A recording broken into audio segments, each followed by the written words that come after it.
Namaza dursana ağayız, utanan olmay. Murat İldeş. Birinciden, ben utanaryalı hissedem yok. Utanaryalı ne ettim? Çıplak mı gezdim? Yalan mı gepledim? Oğurluk mu ettim? Halkımın hakkını mı yedim?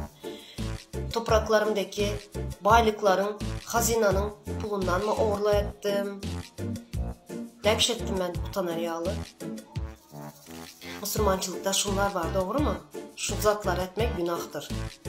Ama ben ne ettim? Şu aydan zatlarının hiçbirine dem yok. Sonra namaz okuyup, hacıya gidip, hacı olup yürüyenler hem görüp yürüyoruz. Halkın pulunu oğurlap yürüyenleri, yalan geplep. Kur'an'ın önünde söz verip, sözünde durma yürüyenler hem görüp yürüyoruz. Ana onlar utansın. Ben utanaryalı hissedem yok. Sonra da birkaç yıl bundan ön Türkmenistan'da namaz okumak yasaktı.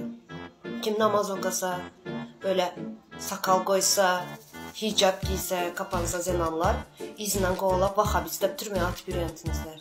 Neme oldu? Neme değişti birkaç yıl bundan ön arasında hazır? Hemmeniz imana geldiniz. Hayırdır? Bir zatla değişti de ama hayırlısı inşallah. Birine zorla imana getiremezsin.